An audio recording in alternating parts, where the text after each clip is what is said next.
sudah merasa gerak-gerik kita diawasi Allah, itu ihsan sudah ada dalam diri kita. Oke. Jadi ihsan itu tadi adalah ketika kita beribadah tuh kita tuh nengok Allah. Wah, tinggi nih ya nih Ustaz. Aman kita tidak nengok, yakinlah Allah nengok kita. Nah, itu. Iya Karena tidak mungkin kita nengok kan. Iya. Kecuali kayak di surga. Lain cerita tuh Ustaz. Mbak, galak masuk surga ada, Mbak? Galak lah. Galak ya. Gampang, Mbak. Kita mati dulu yuk. Oke, lanjut Ustaz tentang ihsan tadi. Itu pada saat apa namanya itu dengan bilang kita beribadah seolah-olah melihat Tuhan, dan apabila kita tidak melihatnya maka yakinlah bahwa Tuhan itu melihat kita. Berarti ada satu kondisi, keadaan, momen, berarti memang ada manusia yang benar-benar dia tuh beribadah kalau dia tuh benar-benar melihat Tuhan, berarti Ustaz. Ada itu. Nah, itu tingkatan-tingkatan iman, tingkatan hamba Allah. Iya. Ada awam, ada khos, ada khawasil khas. Iya. Kalau awam itu ya kita ini. Kita ini kan awam, artinya ya umum lah sifatnya. Umum, lebih ke umum ya. Mungkin kita nengok langsung, tapi kita yakin be awalnya gitu. Kemudian khos nih ya para wali, para ulama, para kiai-kiai yang diberi oleh Allah kekuatan basyiroh itu mata hati. Sehingga dia ketika nengok orang itu nengok akhlaknya. Kalau akhlaknya cak, misalkan kasaran ngomong nih, cak ayam misalkan, maka dia nengok ayam berjalan. Nah, itu sudah tingkatannya tinggi. Yang ketiga khawasil khawas, itu para nabi. Ada memang tingkatan-tingkatannya lagi bahas tadi. Oke. Kalau kita nih awam, tapi walaupun awam, kalau kita yakin, itulah dia ihsan tadi. Jadi ihsan itu adalah ketika di diri kita ini, pas kita nak sholat, pas kita nak berbuat, kita ada Allah tuh. Ada Allah tuh yang ngawasi kita. Nah, itu berarti ihsan sudah ada dalam dalam diri kita tuh tadi. Jadi kita tuh berasa bahwa memang kita tuh ada CCTV. Nah, maksudnya betul. Ada CCTV kan? Wah, enak cak mano beju. Ingat ada yang nengok, ingat yang ada nengok. Wah, berarti itu sebenarnya ihsan itu tadi. Oke.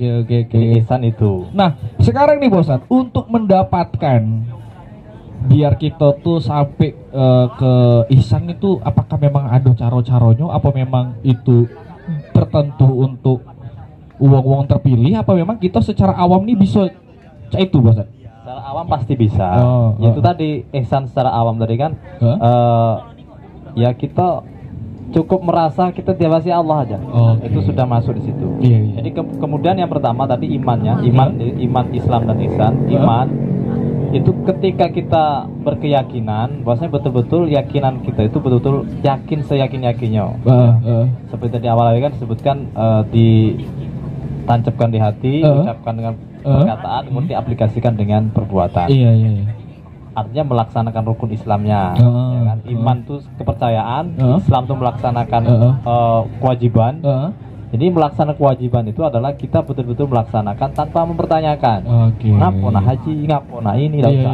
Karena memang kodrat kita itu adalah melaksanakan perintah Allah Subhanahu wa Ta'ala. Tapi ketika kita sudah berani bertanya, nah itu yang bahaya.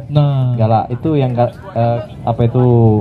galak nganar-nganar lah bahasa kita tuh, keyakinannya tuh kan. Contoh nganar itu biasanya nganar, dia merasa benar. Kalau tidak sesuai dengan guru dia, tidak sesuai dengan komunitas beliau, salah semua. Benar. Itu sudah banyak yang sekarang itu ya banyak kita alami yang kayak gitu, banyak kita lihat. Betul. Gak ada tuh semuanya tuh. Yang benar tuh yang ini loh. Yang lain tuh wah. Ini sifat ananiyah yang ananiyah itu kan sifat kesayaan. Sedikit saya, kalau tidak saya, amat aku udah jadi ini, amat aku itu ananiyah. Maka kita berlindung kepada Allah, dihindarkan dari sifat-sifat ananiyah. Kalau ananiyah ini yaitu adalah takabur, sombong. Ada. Monda aku dia datang lo. Itu. Tidak jadi acara. Datang lo. Aku tuh lah di sini nih. Nah, ini perlu.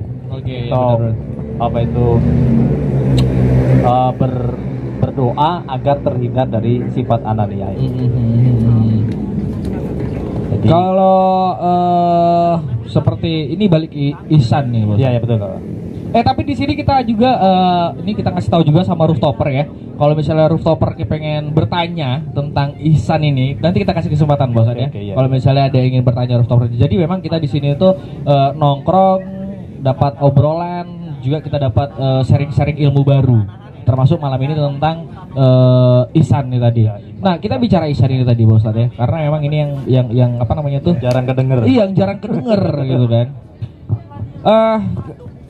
Apakah memang ihsan ini mempunyai apa namanya tuh syarat-syarat tertentu? Misalnya kalau untuk mendapatkan ihsan, kamu tuh harus kayak gini terus gitu.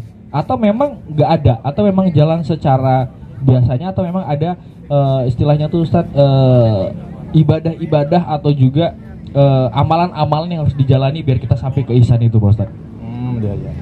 Kalau ihsan itu sebenarnya bukan suatu tingkatan ya, karena setiap kita pasti ada itu. Seperti yang saya katakan tadi, Bung Ucok. Oke. Kita merasa ada CCTV tadi, sudah ihsan kita. Jadi ihsan itu adalah suatu keyakinan yang membuat orang itu menjadi khusyuk. Kadang kan kalau kita sholat, dalam tanda petik sholat kadang nggak khusyuk. Bagaimana cara kita khusyuk? Yaitu tadi merasa bahwasanya kita nengok Allah atau yakin Allah nengok kita. Itu cara pertama. Cara kedua untuk mencapai kekhusyukan itu adalah kita harus tahu arti dari bacaan yang kita baca. Contoh apa tuh, Ustaz? Pas baca Fatihah sholat kan, Allahu Akbar, hati kita menyebut Allah Maha Besar. Iya, benar. Jadi kalau hati kita tergerak menyebut artinya, bibir mengucapkan takbir, kemudian pas Fatihah Bismillahirrahmanirrahim, hati kita ngomong dengan menyebut nama Allah yang Maha Pengasih Penyayang, dan bibir mengucapkan ayatnya, hati menyebutkan artinya, nah itu khusyuk akan mendapatkan itu. Iya. Kalau ini ya yang sering kita alami itu kadang karena tidak khusyuk, ya karena mungkin tidak tahu artinya pertama. Yang kedua kan kalau lagi tidak khusyuk kan kadang pas Allahu Akbar, sesuatu yang lupa kita ingat. Di sana apa tuh kunci motor, nah itu kan. Allahu Akbar. Nah, jemuran tuh belum diangkat. Allahu Akbar man, mantan lah bergetar-getar kan.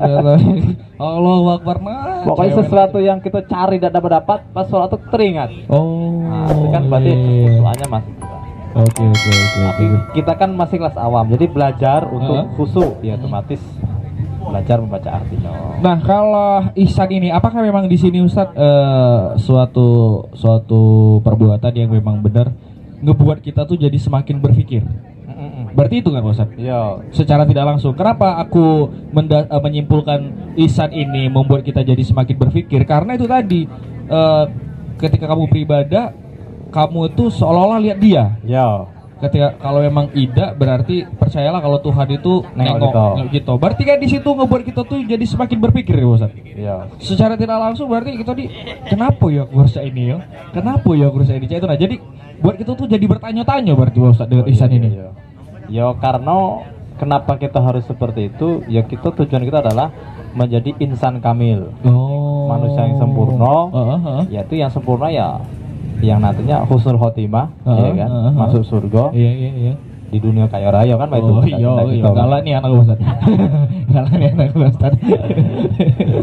Jadi memang mengolah pikir karena betul apa kata abang tadi, sehingga berpikir kita ya ada sesignifikan loh. Iya. Nah, artinya ketika takwa iman itu sudah menancap di dalam hati, otomatis secara otomatis nih Mas, secara otomatis ihsan itu akan mengiring, akan datang. Iya. Ya kan, ihsan itu hanya sebuah pengertian, bahwasanya ihsan itu adalah ketika beribadah seakan-akan Allah melihat kita, atau seakan-akan kita melihat Allah, dan sebaliknya. Ini adalah supaya apa itu ada pada diri kita ihsan, agar iman Islam kita itu khusyuk. Ihsan mengkhusyukkan itu. Iya. Namanya ihsan. Ihsan itu tadi bahasa dia. Oke. Jadi kalau memang apa namanya itu Rukun iman, rukun Islam ini suatu hal yang wajib dan untuk menyempurnakannya yaitulah dengan yang namanya ihsan itu tadi. Untuk mencapai kehusuan. Untuk mencapai kehusuan itu tadi. Oke, siap, mantap. Ini apa ya? Keren nih, Pak Ustaz. Keren. Insyaallah. Kenapa aku bilang keren, Pak Ustaz ya? Secara secara tempat kita nongkrong kayak gini tapi kita ngebahas kayak gini tuh kayak wah, ini suatu hal yang baru. Something new kalau bahasa Sundonyo. Islam garis gaul. Islam garis gaul. Nah, itu tadi Ustaz. Banyak orang beranggapan ketika kita ngobrol tentang Islam, tentang iman, tentang Isa di tongkrongan, banyak beranggapan agak gaul banget sih, ngapain beda lo tongkrongan segala macam. Dan di sini kita ngebalik kita semua gitu. Seperti yang saya bilang tadi, Islam gaul, men. Apakah itu menunjukkan bahwa konotasinya nih Islam gaul ini konotasinya itu gimana Ustaz? Apakah memang gaul Islamnya atau memang ada konotasi yang lain dari Islam itu Islam gaul itu? Gaul itu ya banyak artinya. Kalau versi saya nih gaul. Gitu generasi, A itu alim, UL itu ulama. Oh, aduh singkatannya. Oh, iya. Untung bertanya. Ini versi santri. Oh, versi saya. Oh iya, itu gimana tuh Ustaz? Ya otomatis kalau kita generasi alim ulama ya itu tadi mau ngaji ya kan. Walaupun kita katakanlah tongkrongannya di tempat-tempat yang dalam tanda petik negatif, tapi kalau kita sudah hati ini tertancap iman, kita laksana ikan yang hidup di laut, Mas. Ikan hidup di laut itu selagi ikannya itu hidup, dia tidak bakal masin ikan itu. Oh, iya. Kalau dia masin ikan berarti mati kan. Artinya iman kita hidup walaupun lingkungan kita tidak keruan, kita tetap jalan lurus. Tapi kalau iman kita mati, kita akan terbawa arus. Jadi seperti kita cak ikan di laut lah. Iya. Ikan laut itu kan kita tawasin. Tapi ikan tuh kalau mati itu baru asin. Itu ikan asin tuh. Oh iya benar. Dan itu sangat relate dengan kehidupan kita sekarang, maksudnya.